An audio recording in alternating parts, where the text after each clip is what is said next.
नमस्कार दर्शक हो, कुलस्वामिनी MI. Maharashtra live TV news चॅनलच्या बातमीपत्रामध्ये आपल्या सगळ्या दर्शकांचे अगदी मनापासून स्वागत. आपण पाहत आहात Kulswamini MI. Maharashtra live TV news. तर जय महाराष्ट्र. साहेब आपलं नाव सांगा ना. मी भगवान महादेव लोखंडे, मुक्काम पोस्ट मर्कज, तालुका बीड, जिल्हा पुणे. साहेब, ताकद प्रत्येक माणसाची, नवे वर्ष नवी आशा आणि घड्याळ हीच विकासाची दिशा म्हणून तुम्ही आज रणरंगामध्ये इलेक्शनच्या उभे आहात. त्या अनुषंगाने तुम्ही ज्येष्ठ आहात, मार्गदर्शक आहात आणि कौतुकाची थाप देणारे एक व्यक्तिमत्व म्हणून तुमची आज या तालुक्यात ओळख आहे. त्या अनुषंगाने आपण होऊ घातलेल्या निवडणुकीच्या माध्यमातून या मतदार राज्याला काय आव्हान करणार आहात? मी गेली 20-25 वर्षापासून तालुक्याचे लोक आमदार दिलीपांना मोहिते पाटील यांच्या नेतृत्वाखाली काम करत असताना सर्व मंडळींच्या सुखादुःखामध्ये सहभागी होत असतो आणि इथून पुढं होईल. आणि उद्याच्या मतरूपी आशीर्वादाने मला जर लोकांनी निवडून दिले तर मी विविध विकास कामे योजना लोकांपर्यंत पोहोचवण्याचं काम करेन.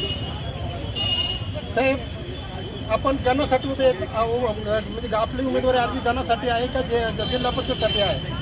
मी गण क्रमांक 48 मरकळ पंचायत समिती गणामधून उभा आहे.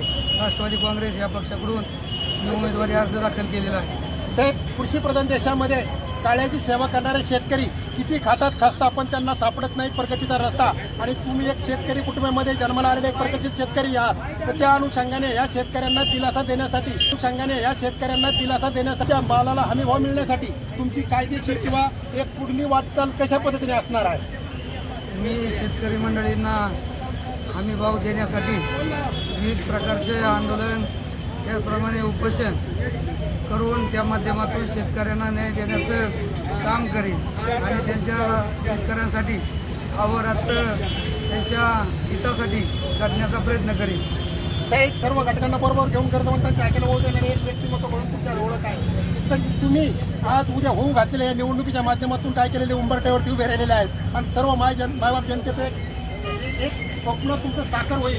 आकाशातील चांदण्याप्रमाणे तुम्ही उजळत राहाल आणि तुमच्या पंखांना बळ मिळेल आणि तुमचं पाऊल असं पुढे पुढे जाईल. जय हिंद, जय महाराष्ट्र. घोडके पत्रकार महाराष्ट्राला भेटेल. धन्यवाद. चालू घडामोडींचे अपडेट्स जाणून घेण्यासाठी आपल्या कुलस्वामिनी MI. Maharashtra live TV news चॅनलला जरूर सबस्क्राईब करा, लाईक करा, शेअर करा व कमेंट देखील करा.